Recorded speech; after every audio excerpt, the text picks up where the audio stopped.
السلام علیکم دوستوں، ضلع اٹک میں دریائے سندھ کے کنارے ایک علاقہ ہے جسے باغ نیلاب کے نام سے جانا جاتا ہے۔ نیلاب کے ایک طرف تو دریائے سندھ کا ساحل ہے اور دوسری طرف پہاڑی سلسلہ، قریب ہی دریائے کابل اور دریائے سندھ کا سنگم ہوتا ہے۔ پہاڑی سلسلے اور ساحل کے درمیان وسیع و عریض میدان ہے۔ نیلاب اسی میدان کا تاریخی نام ہے۔ 24 نومبر 1221 دن کا آخری پہر ہے۔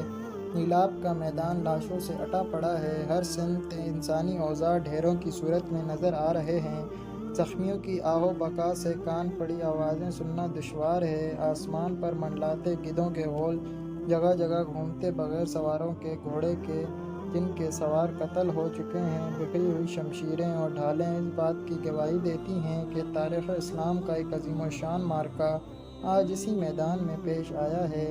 مگر یہ معرکہ ابھی ختم نہیں ہوا۔ ساحل کے ساتھ جہاں پہاڑی سلسلہ ختم ہوتا ہے، وہاں اب بھی شمشیریں میان سے باہر ہیں۔ گھوڑے پر سوار ایک آہن پوش جوان مرد اب بھی دشمن سے مد مقابل ہے۔ شمشیر زنی کا مقابلہ جاری ہے۔ سوار اگرچہ مکمل طور پر جنگی لباس میں ہے، مگر اس کی وجاہت، دلیری اور اس کے گرد موجود حفاظتی دستہ اس بات کی نشاندہی کرتا ہے کہ یہ سوار اپنے لشکر کا سالار ہے۔ دفعتاً قریب موجود خیموں میں سے ایک عورت نکل کر چلاتی ہے، جلال، جلال، تجھے اللہ کا واسطہ ہمیں قتل کر دے، جلال ہمیں منگولوں کی قید سے بچا لے۔ یہ سالار سلطان جلال الدین خوارزم شاہ ہے، صدیوں پرانی سلطنت خوارزم کا سلطان جو کئی سالوں سے منگولوں سے نبرد آزما ہے۔ جلال الدین نے کئی دفعہ منگولوں کے لشکر کو شکست سے دوچار کیا، مگر اس دفعہ منگولوں کا سالار چنگیز خان بذات خود اس کا مد مقابل ہے۔ چنگیز خان سارائے گوبی سے یلغار کرتا اور سلطان جلال الدین کا تعاقب کرتا۔ دریائے سندھ کے کنارے اس وقت سلطان سے برسر پیکار ہے۔ شاہی خیمہ سے پھر اس عورت کی صدا آتی ہے۔ یہ خاتون سلطان کی والدہ ہیں اور خیمہ میں سلطان کی ازواج اور شاہی خاندان کی دیگر عورتیں اور بچے ہیں۔ انہیں نظر آ رہا ہے کہ سلطان جلال الدین کو شکست ہو چکی ہے اور وہ مٹھی بھر سپاہیوں کے ساتھ منگولوں سے زیادہ دیر تک نہیں لڑ سکتا۔ شاہی خواتین چنگیز خان کی قید میں جانے سے مر جانا زیادہ بہتر سمجھتی ہیں۔ سلطان شش و پنج میں مبتلا ہے کہ خونی رشتہ داروں کو اپنے ہاتھ سے وہ کس طرح موت سے ہمکنار کرے۔ سلطان کے محافظ سپاہیوں کی تعداد گھٹتی جا رہی ہے اور منگولوں کا گھیرا تنگ سے تنگ ہوتا جا رہا ہے۔ سامنے ہی ظلم و ستم کا نشان بنا چنگیز خان موجود ہے اور وہ اس معرکے کا آرائی کو دلچسپی سے دیکھ رہا ہے۔ اس کا حکم ہے کہ سلطان کو زندہ گرفتار کیا جائے، اس لیے منگول سپاہی سلطان کو تھکا کر گرفتار کرنا چاہتے ہیں۔ شاہی خیمہ سے سلطان کی والدہ کی صدا ایک دفعہ پھر بلند ہوتی ہے۔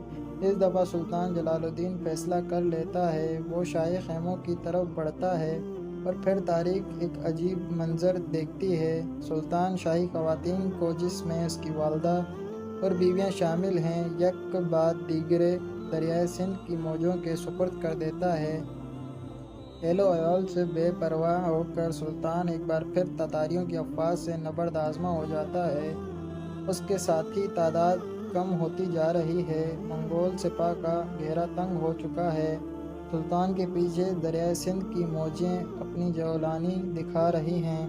سامنے کی طرف سے منگولوں کا لشکر سیلاب کے مانند بڑھتا چلا آ رہا ہے۔ سلطان لبے دریا چٹانوں کی بلند پر چڑھ جاتا ہے۔ چنگیز خان کا منشی عطا الملک الجوینی لکھتا ہے کہ اس مقام پر دریا کی گہرائی بہت زیادہ تھی۔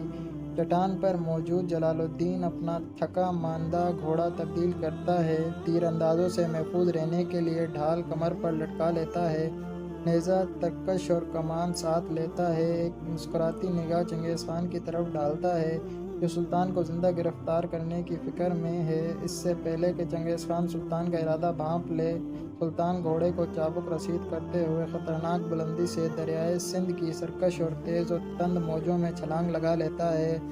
موجوں میں گرجدار آواز پیدا ہوتی ہے، پانی کئی فٹ اوپر اچھلتا ہے۔ چند ثانیوں کے لیے سلطان پانی میں غائب ہو جاتا ہے، مگر اگلے ہی لمحے سلطان جلال الدین گھوڑے کی پشت سے چمٹا نظر آتا ہے۔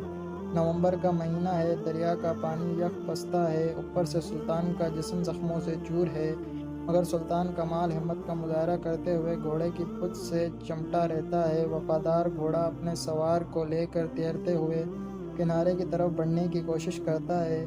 پانی کی لہریں کبھی اسے ساحل کے قریب کر دیتی ہیں تو کبھی دور لہروں سے لڑتے ہوئے آخر کار سلطان کا گھوڑا دوسرے کنارے پر پہنچنے میں کامیاب ہو جاتا ہے۔ کنارے پر پہنچ کر سلطان اپنا نیزہ زمین میں گاڑ دیتا ہے اور ایک نگاہ دوسرے کنارے پر موجود فاتح مگر بے بس چنگیز خان کے چہرے پر ڈالتے ہوئے ایک کہکا بلند کرتا ہے، اور وہ چنگیز خان جس کا نام ظلم و ستم کی علامت ہے، جس کے کان چیخیں اور آہیں سننے کے عادی ہیں، وہ جس سلطان کی موت کی تمنا لیے دریائے سندھ تک کا سفر طے کر کے آیا ہے، وہ سلطان کی آنکھوں میں آنکھیں ڈال کے کہکا لگا رہا ہے۔ عجیب منظر ہے۔ انسانی کھوپڑیوں کے مینار بنانے کا شوقین چنگیز خان شاید اس سے پہلے اتنا بے بس کبھی نہ ہوا ہو۔ جنگ جیت کر بھی وہ سلطان پر قابو پانے میں ناکام رہا ہے، اور سلطان دریا کے دوسرے کنارے پر بیٹھا کہکا لگا رہا ہے۔ چنگیز خان کے منہ سے بساختہ نکلتا ہے، بیٹا ہو تو ایسا، وہ باپ بڑا خوش قسمت ہے جس کا بیٹا اتنا بہادر ہے۔ چنگیز خان کے یہ جملے اس کے منشی الجوینی اور علامہ ابن خلدون نے اپنی تصنیف میں قلم بند کیے ہیں۔ چند جوشیلے سردار چنگیز خان سے تیر کر دریائے عبور کرنے کی اجازت طلب کرتے ہیں، مگر دریا کی تیزی دیکھتے ہوئے چنگیز خان انہیں منع کر دیتا ہے۔ اوپر بتایا گیا منظر 1221 عیسوی میں دریائے سندھ کے کنارے پیش آنے والے جنگی معرکے کو پیش کرتا ہے کہ جس میں سلطان جلال الدین خوارزم شاہ نے دلیری اور جواں مردی کی وہ اعلیٰ مثال قائم کی کہ جس کی نظیر آج تک تاریخ انسان پیش کرنے سے قاصر ہے۔ 20 فٹ بلندی سے گہرے اور تیز رفتار دریا میں زخمی حالات میں چھلانگ لگانا اور پھر بخیر و عافیت دوسرے کنارے تک زندہ سلامت پہنچ جانا انسانی عقل و شعور سے باہر ہے۔ سلطان جلال الدین وہ جواں مرد ہے جس نے منگولیا سے اٹھنے والے منگول سیلاب آگے اس وقت بند باندھنے کی کوشش کی جب چنگیز خان کی قیادت میں منظم ہونے والی تاتاری و ویشی قبائل اس وقت کی آباد دنیا کے تقریباً آدھے حصے کو متاثر کر چکے تھے۔ وسط ایشیا میں دو بڑے تاریخی اور مشہور دریا بہتے ہیں، دریائے جیہوں جسے اب دریائے آمو کہا جاتا ہے، اور دوسرا دریائے سیہوں جسے اب سیر دریا بھی کہا جاتا ہے۔ ان دونوں دریاؤں کے درمیانی علاقہ ماور النہر کہلاتا ہے۔ سمرقند، کوکند، بخارا اور ترمز جیسے مشہور تاریخی شہر اسی علاقے میں واقع ہیں۔ اسی دریائے آمو کے کنارے موجود ازبکستان میں اورگنج نام کا شہر بھی آباد ہے۔ یہی اورگنج سلطنت خوارزم کا دارالحکومت تھا۔ سلطنت خوارزم کی تاریخ سکندر اعظم سے بھی تقریباً 1000 سال پرانی ہے، یعنی خوارزم شاہ کا لقب سکندر اعظم سے بھی قریباً 1000 برس قدیم ہے۔ زمانہ اسلام میں اموی خلیفہ ولید بن عبد الملک کے سپہ سالار قتیبہ بن مسلم کے ہاتھوں سلطنت خوارزم اسلامی مملکت میں شامل ہوئی۔ خوارزم کے حکمران خلافت اسلامیہ کے صوبے داریا گورنر کی حیثیت رکھتے تھے۔ اموی کے بعد سلطنت خوارزم عباسیوں کے ماتحت آ گئی۔ عباسیوں کے دور زوال میں جب بغداد کا خلیفہ کمزور ہو گیا اور مملکت اسلامیہ کے علاقے یکے بعد دیگر خود مختاری کا اعلان کرنے لگے تو خوارزم شاہ نے بھی اپنی خود مختار حیثیت کا اعلان کر دیا۔ بغداد کی مرکزیت سے الگ ہو جانے کے بعد خوارزم کے حکمرانوں نے آس پاس کے علاقے فتح کرنا شروع کر دیے۔ خلافت عباسیہ کے علاقے جو مرکز کمزور ہونے کے سبب آزاد ہو گئے تھے وہ رفتہ رفتہ سلطنت خوارزم میں شامل ہوتے گئے۔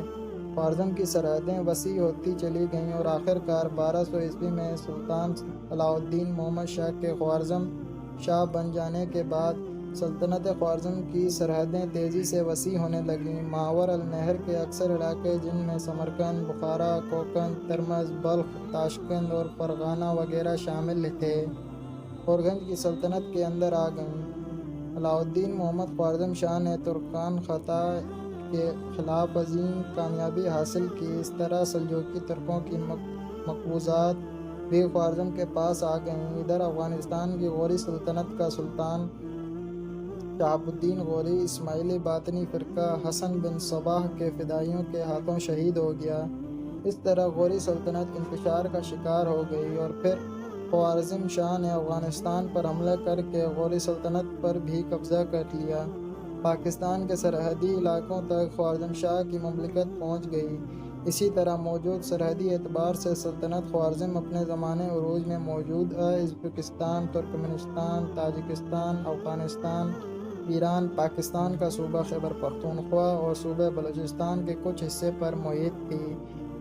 اب سلطان علاء الدین خوارزم شاہ نے خلافت عباسیہ کو بھی اپنے سلطنت کا باجزو دار بنانا چاہا۔ اس نے خلیفہ بغداد کو پیغام بھیجا کہ خوارزم شاہ کا نام جمعے کے خطبے میں خلیفہ کے ساتھ شامل کیا جائے اور خلیفہ بغداد سلطنت خوارزم کا مطیع ہو جائے۔ علاء الدین خوارزم شاہ کے والد کے زمانے میں بھی خوارزم اور بغداد میں لڑائیاں ہو چکی تھیں، مگر اب خوارزم شاہ بغداد کو اپنا مطیع کرنا چاہتا تھا۔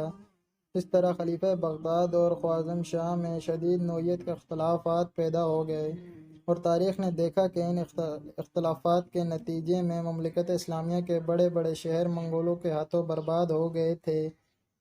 لاکھوں مسلمانوں کا خون بہا، ان کے سروں سے کھوپڑیوں کے مینار بنائے گئے۔